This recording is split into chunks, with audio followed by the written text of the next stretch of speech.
Well, yeah. Yeah. If you want to use it, watch video. I got Go to sidetracked. find some I got sidetracked. YouTube video. So this is at 250. If we touch it, it should start melting. See, like it didn't melt instantly, yeah, and as you see, it's shiny, right? Yeah. Yeah, so it's okay, but I would still say maybe temperature is I think it's too. To be honest, I'm not quite sure. Like I think I would. My first impression was that it was too low actually. Like the reason why I said that is that it took too long to melt, right? Like, ideally you shouldn't do this. You should use you should use this. Like you should have your ideally like a sponge or something. Yeah, there is sponge. So there's a sponge. And You have to put water. water. You need to put water.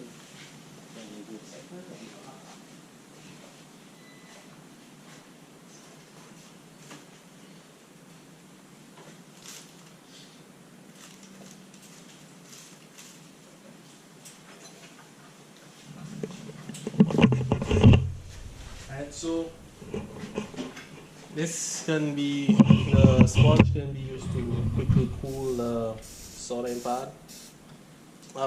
The soldering iron, right? And when it's cool, you can see it's still shiny, right? And I would lower the temperature on. I think let's try. Well, sometimes you can apply some oil. You know, Well, yeah. In flux. To the flux. Yeah, but with this ones, they usually have flux in the center. It's usually a flux core. Good. Right? Yeah, because it's kind of inconvenient to read flux here. So in the center, there's usually a core. Let me see if I can cut it. Where is it?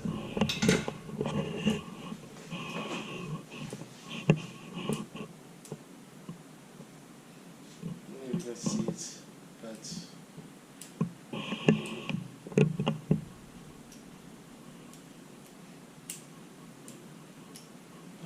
Maybe you can see that one not easily. I was saying that usually the solder usually has flux in the center, like a resin core, I think they call it. And it's one of the reasons why when you touch this, when it starts melting, you see the smoke come out because of the flux. Yeah. Yeah. So let's leave it there. so it's too high or is it okay? I think this one's okay. Then when it's a little bit too much, you just knock down the extra. And then, yeah, I think this one's a little bit too high. On here. Because if it's too high, it starts quickly browning and oxidizing. Yeah, so you wanna play with it a bit. Now, you can use the soldering iron in several ways. The first way, the simplest way, is just to solder, right? So might as well take the. Let me take this one. No, leave it flat. Just take one inside.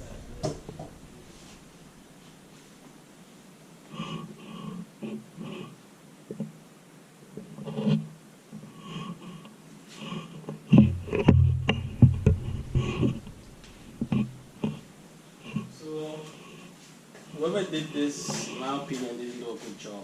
Without just a practice or something. It's very messy, right? And when you add the solder, ideally you add it so that it's like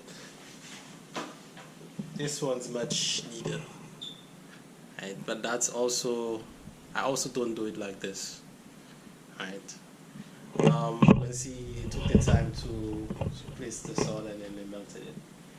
However, I don't like to use solder for my conductors. I prefer to use the actual wires. Yeah, that's Right. One reason is that you can think of it logically. Solder melts when it gets too hot, right? Oh.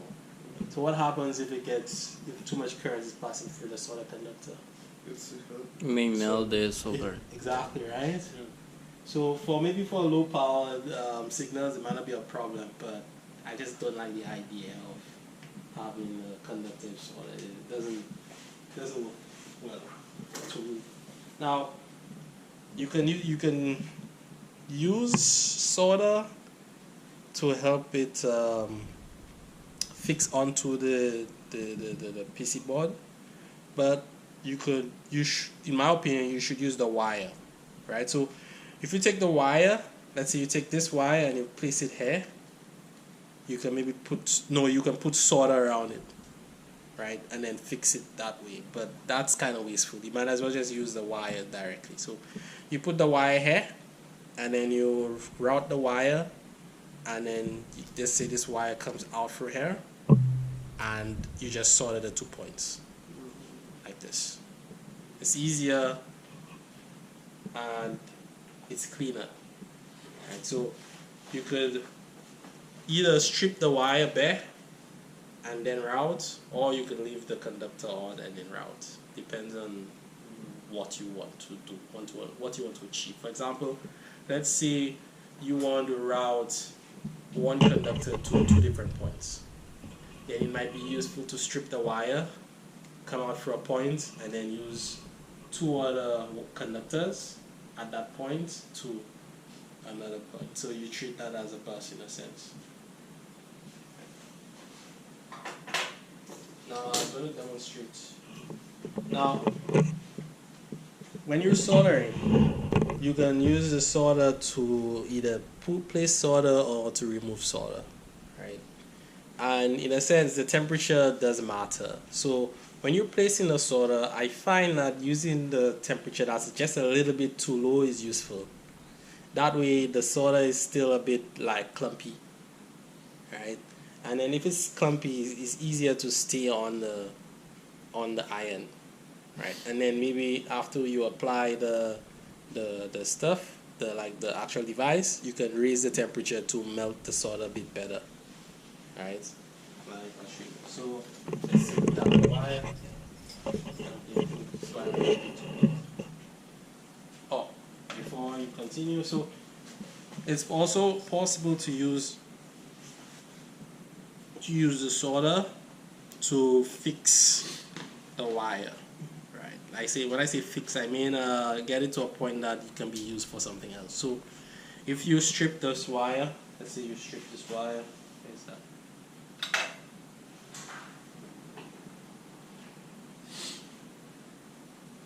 So we strip this wire. You cannot use it. You cannot easily put this inside here, right? But you can use the solder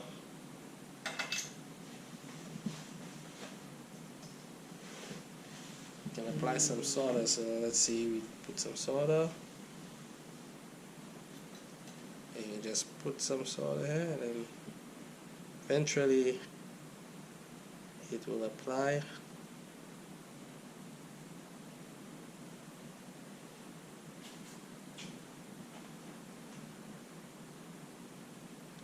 Okay, and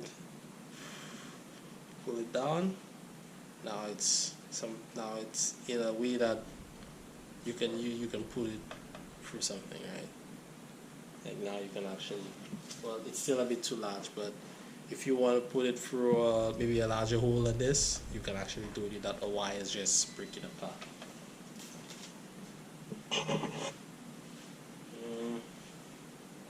Oh, right. So if you want to, let's see. So let's say we want to remove the solder here, right? See, it's taking a little while to come out, right? Taking a little while. That when you see it's taking too long, you should increase the temperature. So removing the solder, from my experience, requires just a slightly higher temperature to melt quickly. So need to raise the temperature a bit. Let me see. I wonder if they use the different type of solder. No. I think they may have used a different type of solder. So So it's still too low. It's temperature. You'll find once you hit the ideal temperature, the solder will very quickly start melting, like now.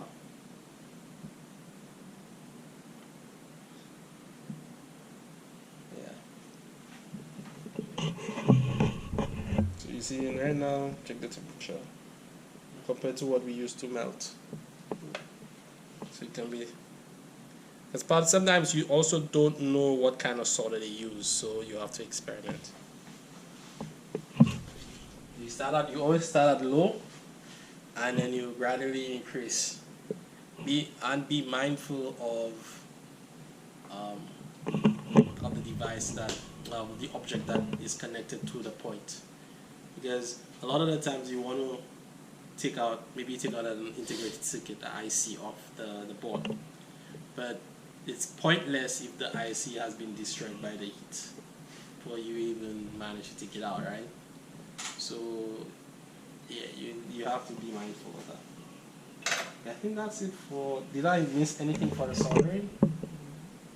No. Okay. Now afterwards, after you're done with if you're soldering iron, I suggest quickly cooling it down. Well, obviously you need to turn it off first, right? And you're quickly cooling it down instead of leaving it hot. Because from my experience, if you leave it hot, what happens is that the solder starts oxidizing, and then afterwards you need to clean it. Now to clean it, you can use some sort of wool, metal wool. I think this is copper.